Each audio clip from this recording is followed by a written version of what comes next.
Johnny, brace yourself. Brace yourself. Okay. Darth Vader wants to say something to you. Go ahead, Johnny. Darth. I've got a potential topic, and I want to see if you'll jump on board with a little secret society group that I'm creating, and it's called the Run It Back Group. Is there anything that I can tell you to make you join Team Run It Back, or are you completely done? Well, it's not much of a secret society if we're asking about, but other than that, I could, yes, of course you could. It's not even a hard sell. It's depending on the contractual situations that you're going to offer up due to this membership of this very exclusive group. I just have to, I got to say, I was joking, and you make me sick that you're on board with this. I don't think you are joking. Yeah. I don't think you are. I know Johnny's not. Oh, tell me this. Well, Johnny, let me first tell you where this originated from. I just get the sense in this market where it takes about this amount of time, which is approximately 10 days, for the Run It Back group to come alive. It's like a Michael Jackson Thriller video. They come out of the ground and they're like, it's okay, there's nothing. Like it's crazy how they want to get rid of everybody, and then 10 days later it's like, let's just run it back. Temperature drops, move on to other things, sort of become disinterested, maybe have a little perspective. But, if you were to tell me, okay, let's say John Tavares, I'm going to come back for 2 years at $4 million. Okay, so he's no longer core 4. He's just your third-line center. And if Mitch Marner says, okay, I'll do 7 years and 10-5. Yeah, but Johnny, let me just interrupt with the Tavares. He's not taking less than 10. Hang on a second here. This has gone out. This is stupid. This is the oranges chat. You're the one who came up with the secret society. I thought we were getting deals. Well, I know, true. but when it comes to Tavares, like, people are attaching a dollar value to him where it's just you have to do it at that number. But come playoff time, he's still got to go out on the ice and perform. Like that. What happens if he gets matched up against Lundell next year? He'll just get chewed up alive at 35 years old. He won't have to, because Lundell's going to be a second-line center because Sam Bennett's going to leave, and he's going to get whoever their third-line center is, and he can handle whoever, some random, minimum guy. But can he? We all think that. Well, he can with the money you're going to spend on the rest of the roster, because you're going to save $7 million a year on him. But what if the team you're playing against, that third-line center, is a bastard to play against? Well, then, the point is, how are you going to? What's the alternative? You let him walk. Totally understand. Understand. I'm just. You let him walk. So now you're going to fill your second and third line center job for approximately $12 million. How is that going to happen? So I'm not saying it's the perfect solution, but it might be the best one you have available. That's sort of feasible that you could maybe work out. That's the reality. What we want to happen, what we think should happen, might not equate to what can actually happen. And that is, you can go get Matt Duchene. No, he's not going to come here. But, Michael Granlund to be your second-line center, and Tavares. These are the options you have. Brock Nelson, who's 34, and you're going to give him 6 or 7 years to be your second-line center. And I like Brock Nelson. I don't know if that's a better alternative. There's not a lot of other guys out there. So, I'm on team, no, change is necessary. But if you start evaluating the market and what's out there, especially with Tavares, and he's willing to take a deal that's well below his market value because he wants to stay in this market, he specifically would be someone you think about just third-line centerman. He wins 60% of his face-offs. You're not counting on, I know Florida does, but generally speaking, you don't count on your third-line center to get more than maybe 20 goals and maybe 45 points. He would obviously vastly outproduce that, and maybe even in the playoffs he gets half a point a game, would vastly outproduce usual third-line centerman. You got to adjust what we think he is to what he actually would be, which would be a depth contributor, which he probably would be pretty good at for a couple of years. Now, I don't want to give him 4 years or 5 years because he's not going to be as good 4 years, 5 years now, but if you can get it short, I think that's a conversation you got to have. Well, I think the way you're saying that is the way I could see Brad Treliving saying it or seeing it, and I think why stop there? Then you would accurate. Well, and then you just continue with Marner because ultimately what would end up happening, what has happened here the last 3 or 4 years, and I think in the end is what got Shanahan, is it wasn't an obsession to win, it was being terrified of losing. And If you're terrified of losing, you keep these guys. That is very liberal use of language to suggest that Brendan Shanahan was not obsessed to win, and he was scared of losing. Like, Then why did they just keep bringing him back then? What's your explanation? Because he believed differently than you. That's why, flat out. Now, he was wrong, but and that's fair to say. He was wrong to believe that this core, with this group at this time, would be good enough to do it. He was wrong. But to suggest he did it because he was, he's like happy to be a 100-point team and not worried about getting to the third round, that's not who these guys are. That's not who he is. Really? Really, Johnny? We think everyone's uber obsessed and crazy? I don't. I mean, paint me cynical, but I'm not. So you don't think that multiple-time Stanley Cup champion, Hall of Famer, who took this job in his hometown, was obsessed with trying to win? I think he desperately wanted to win. I think he desperately wanted to win. Okay, so what are you talking about? I think he loved his job, too. I think a lot of people love their jobs. Sure. We say it all the time. Guys are always like, oh, just trade those picks. I'll be gone by the time. Like, guys think about their keeping the job. Like, guys do that happens sometimes. Like, we cannot be, like, you cannot be that naive. You can't be naive. No. Yes, to think that, like, everyone in the league is just so upset, and I'm willing to gamble with my whole life and career to go for it, or I can take this route, and I have a great life for the next decade. Really? I don't think so, man. Yeah, I don't think that's – and I'm not saying that's 100% the case with Shanahan. And again, I think you're misinterpreting what I'm saying in a way. It's the idea that if Marner leaves and Tavares leaves, that's terrifying because they might get significantly worse and miss. And I don't know if I want to live in that world.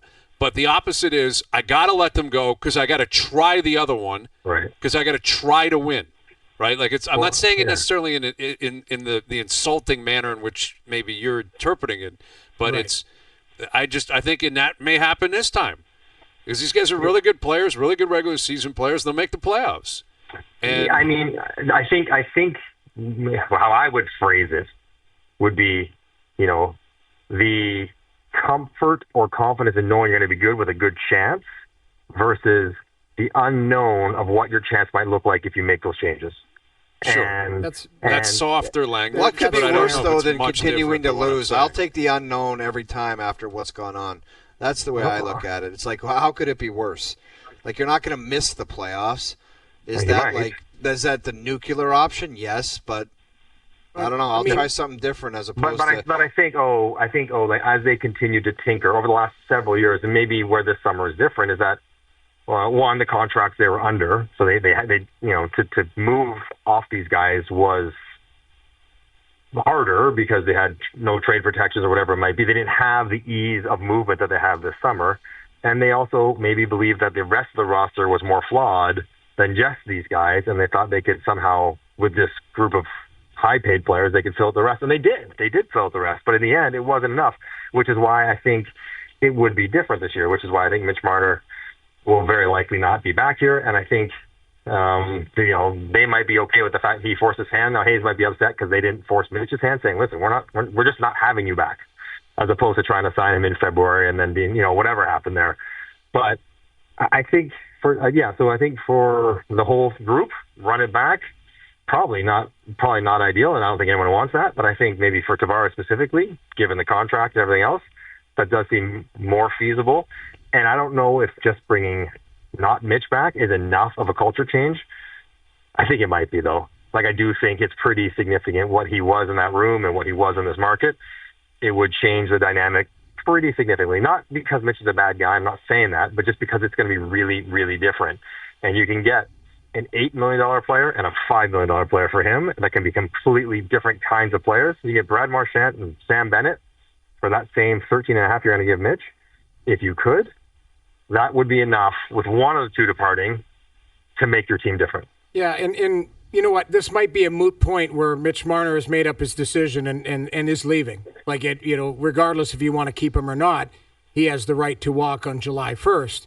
And if they do get John Tavares on a value contract and Mitch walks, the team does look different. There's no core four anymore. It's the core two and John Tavares, who, like you mentioned, is on a value contract. Matthew Knies is ahead of John Tavares in the pecking order. Agreed. Right? And here's the other thing. This is what I think we might have to get away from. I think the crop of the unrestricted free agents is not as deep as we would want it. No. So that now you start getting creative and looking at trades. Jamie. Exactly. Like I'm looking at, again, this is wish list, it's Nazem Kadri, but maybe it's Braden Shen. Maybe it's something like that.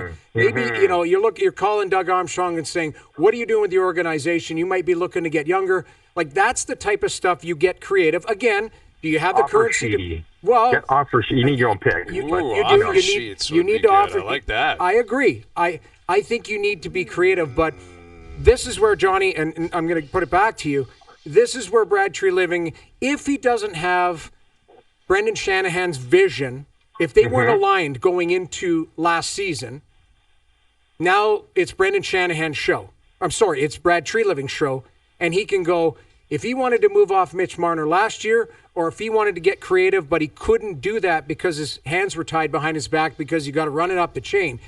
If he has the keys to the kingdom, Brad Treliving will build the team that he wants. And he might have that flexibility just because Mitch Marner walks. And now you start to get creative. And that's where it'll be interesting to see what he does with all of that. Yep. Yes.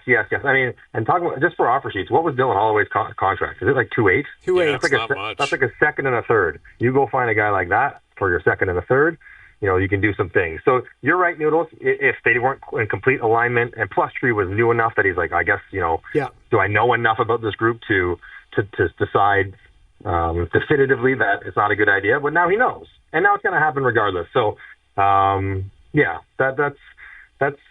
I think that's the road they go down. The only other thing, guys, I want to pull you guys. Oh, you're the general manager of the Toronto Maple Leafs. Mitch Marner's like, I'm not signing back, but I want to sign and trade. You get me 8 years, you trade me to Utah, and you get a third rounder. Like, what is the return for a sign and trade? Like a third rounder, a prospect, like nothing really great. Do you do that? No, I tell him to stuff it. I would do it because you know what? Why not take anything you can get? Let's get creative. What if that trade is to Vegas and Vegas has to dump salary? Well, for Mark Stone. Exactly. Like you start looking at, exactly. So it's not just a seventh rounder or, Joe from the Bridge jokes, it's a 12th rounder. It's, you got to take some salary, but that might be a good $5 million player that you could bring back. Like something like that, as you talk about rounding. You get William Karlsson out of Vegas for $5 million, who is a really good player. That's what I'm talking about. I'm saying you start to get creative and go, you want this player? I'll give him 8 years at whatever you're willing to pay, but I want that player in return because you're going to have to dump out. You're throwing guys overboard anyways. Right. That's where you get creative. See, guys, it's all about creativity. It's just not about yelling. It's not like the Oranges situation in Whitby where you just have to be a jerk. We're talking this thing through. I like it. I think we've established a lot. Communication is key. That's why we have a good relationship, guys. Yes. That's why it works. Yes. That's exactly right. Everything's about communication. That's the business we're in. And I think we've accomplished that this hour. I love it. All right, sign and trade to Vegas for William Karlsson. That's going to be the headline of this hour when we post it online. I've heard way worse ideas to start this interview, so not so bad. Yes. Good conclusion. Valid. I you know what, though? Truthfully, I wonder if Vegas would also look at Mitch, and any player for that matter, not just Marner, and say, we're Vegas. We don't really need to give you an 8th year. Like, if you want to come here, you can come here, but it'll be on our terms. Like that. That is one thing I am curious about. Like, the Leafs have done everything to make all these players feel so great, and they've given in on everything. There may be a reality out there where some teams are like, oh, we're not doing that. Now, they haven't gone on a run for a couple of years, so what if it's 8? You wonder where they're what if it's 8 at 10? So used to it. What if it's 8 at 10? Heads will explode around here, man. They will explode. If that cap hit goes backwards, it will be wild. A wild, wild scene.